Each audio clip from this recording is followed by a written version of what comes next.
Okay, it's been a while since I've done some updates on him. He's just after his walk, you'll not be able to see him. Yeah, number of things, or a few things I wanted to talk about today.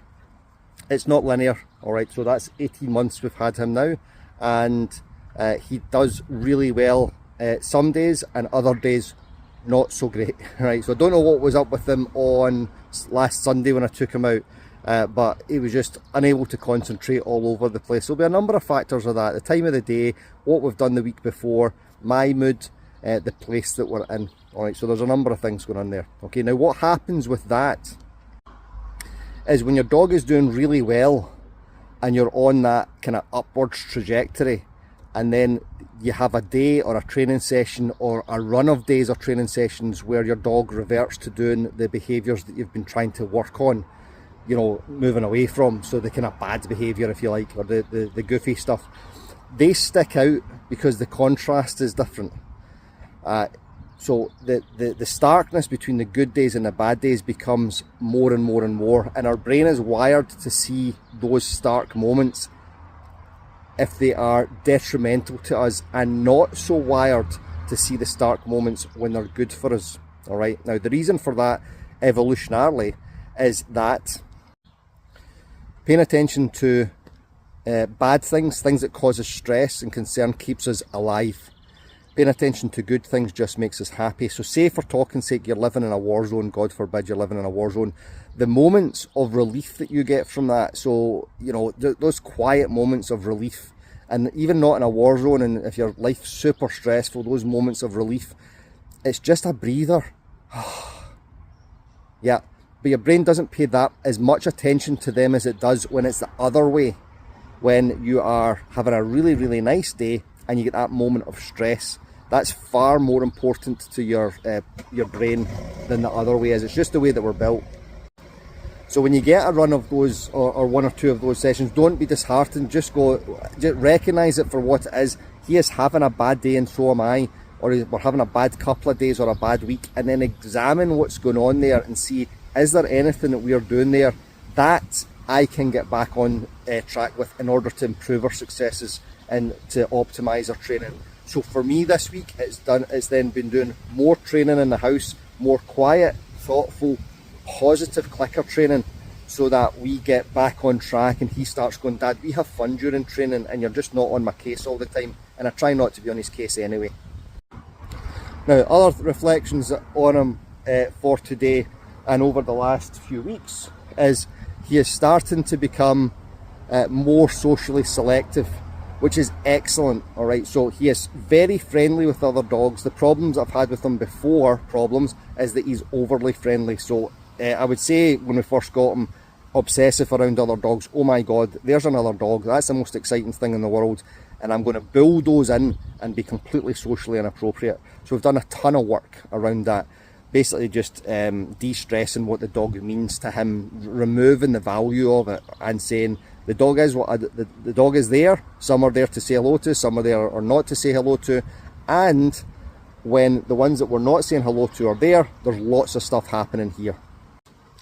That's what we've been working on. Now, he is more and more and more starting to see other dogs and not be interested in them, which is excellent. That's exactly what I'm looking for, and that happens very often as a dog matures anyway. The same as with us. When you're a child, you tend to be able to go in socially and mingle with most children. As you get older, not so much. Okay, you don't have that social desire to make lots of social acquaintances and friends, and that happens with our dogs as well.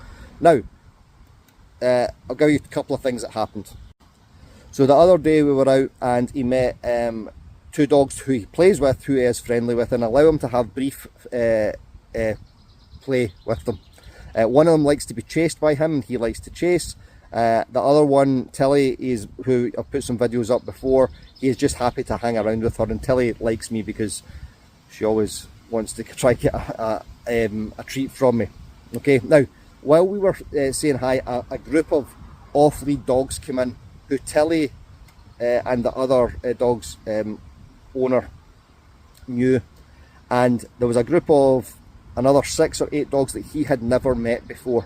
He did really well. He was inappropriate with one. He went to mount one of them. That dog turned round and told him off, and he immediately took his telling. And then what happened was he excused himself. He turned round and went to leave.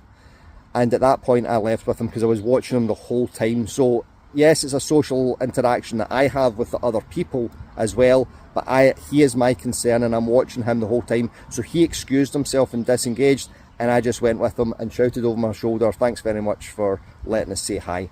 So that's exactly what I'm looking for him to leave the party and to want to leave the party. Second example today, a group of female dogs came round, and there was about 8 dogs, and he got overwhelmed. I said to the 2 people who had their dogs, do you mind if we walk round with you for a bit? And Sonny went to race ahead of them. And what he's saying to me there is that I don't really want to do this. I don't want to be in amongst all these dogs that I don't know. Now, a couple of things that could be happening there is, 1, he just doesn't want to say hi to them, but 2, he might want to. How would you know this? But he might want to and just not be able to deal with how he's feeling. I get overwhelmed here. I recognise that this is a social situation, but I'm a little bit overwhelmed. And if I remove myself from it, that feeling of overwhelm diminishes and goes away. So those are, now lastly on that, what can also happen there is, after he's had those instances, this exactly the same as with us. If you've had a really pleasant or cheeky or even maybe minorly contentious interaction with somebody, your blood is up, good or bad, all right? Your emotion is high. Some people don't like that. Okay, I really don't like being overexcited. I don't get overexcited so much anymore, but I tend to prefer a lower level of emotional being. Okay, so just being a little bit more low. I don't like being in excitable situations anymore, and we have to then deal with that. The quicker that we are able to recognise and deal with it, the easier we are to recover, and it's the same as with our dogs. So in both of those instances, the second one, when we met the group of dogs that he knew, Tilly and the other dog, he took himself off and did a massive big full body shake. Okay, so he shook that all off, and I was, "Excellent, son, well done." Today he didn't shake off. He didn't shake off at all, so I did a big scatter feed on the ground for him, and that got his nose back down on the ground, which is a soothing behaviour. He then starts searching, and he searched pretty methodically, so that's bringing him down. So those are nice soothing behaviours, which means that he then, if he's not shaking off and he's still holding on to that, that helps bring that down so that he doesn't have the need to shake off. So a bunch of things that have happened, have gone on there. I know I've been quiet on the socials recently. Just needed a break from it.